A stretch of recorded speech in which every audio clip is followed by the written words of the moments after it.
Je pourrais vous dire, comme d'habitude, nous allons tester un véhicule 100% électrique, puisque c'est devenu la norme ou presque à notre époque. Mais cette fois-ci, je vous ai réservé une petite surprise.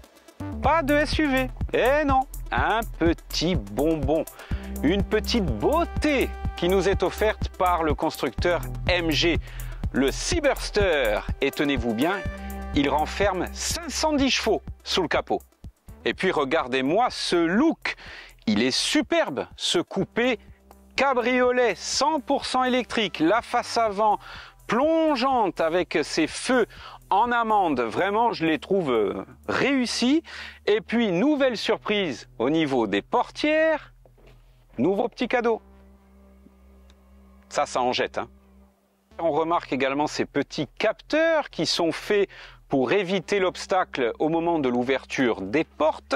4,53 m de longueur pour cette MG Seaburster. L'arrière, alors là je trouve que c'est vraiment très moderne. On a notamment cette signalétique de feu en flèche.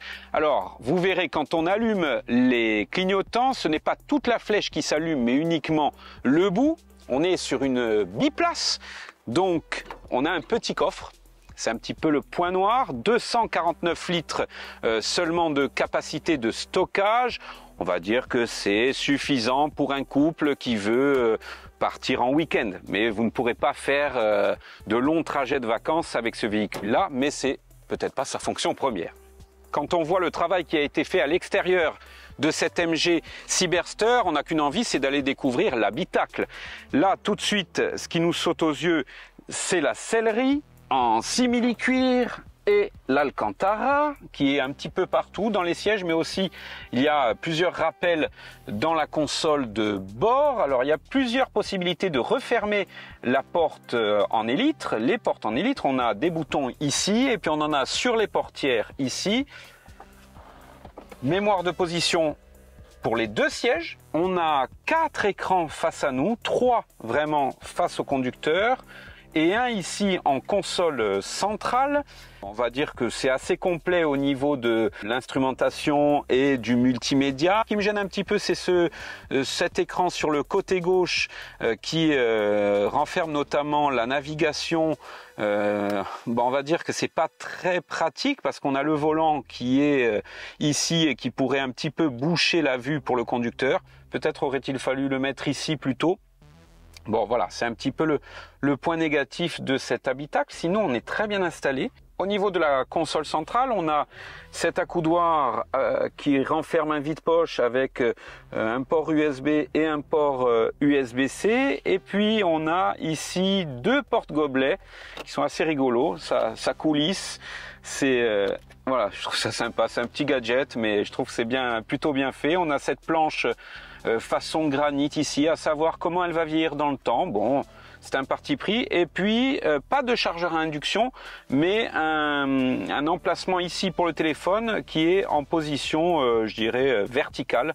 Voilà, et au moins il bouge plus. Et puis au milieu de ce volant, il y a quand même ce bouton magique, le bouton Super Sport, qui délivre les 510 chevaux de la bête.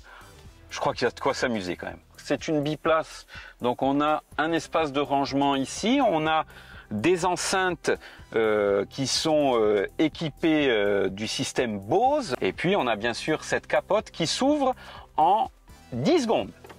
On appuie, on reste appuyé, il faut rester appuyé sur le bouton, et voilà, ça s'ouvre.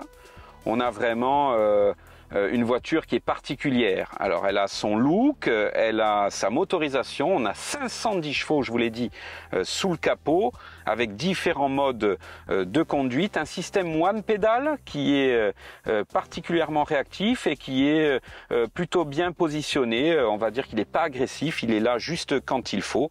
C'est le moment d'aller faire un tour. Allez, on va refermer parce qu'il fait chaud, on ouvrira plus tard.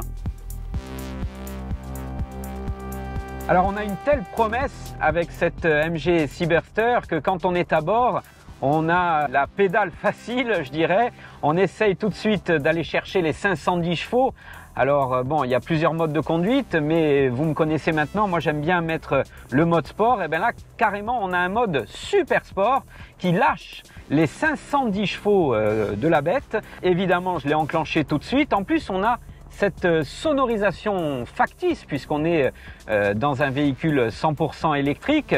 C'est agréable, on a cette sonorisation thermique, elle est plutôt bien faite, je trouve. On a eu par le passé des sonorisations de ce type. Là, c'est plutôt pas mal. Ça répond assez bien.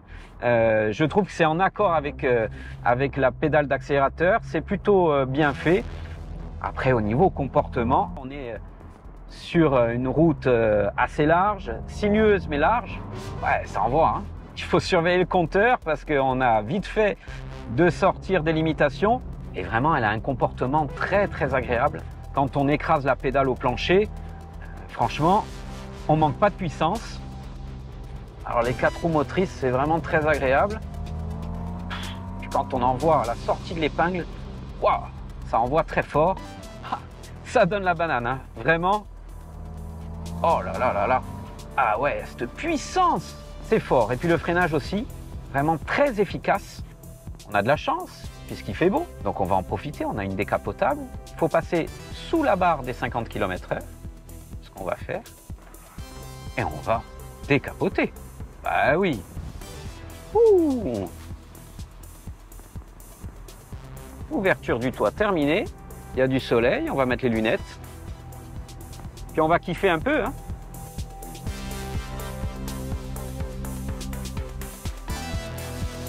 Le constructeur affirme que cette MG Seaburster fait du 0 à 100 en 3 secondes 2. C'est autant, voire moins qu'une Porsche 911. Avec 510 chevaux, on va surtout se rendre compte de la puissance que délivre ce Seaburster. On n'aura pas le temps de faire du 0 à 100, on n'a pas le droit non plus, on est limité à 80, mais on aura déjà un bon coup de pied aux fesses.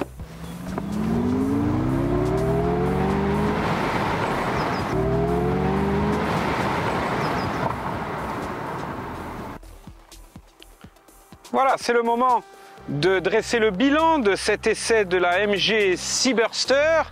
Bien écoutez, c'était un véritable plaisir de conduire ce petit coupé cabriolet, petit mais musclé.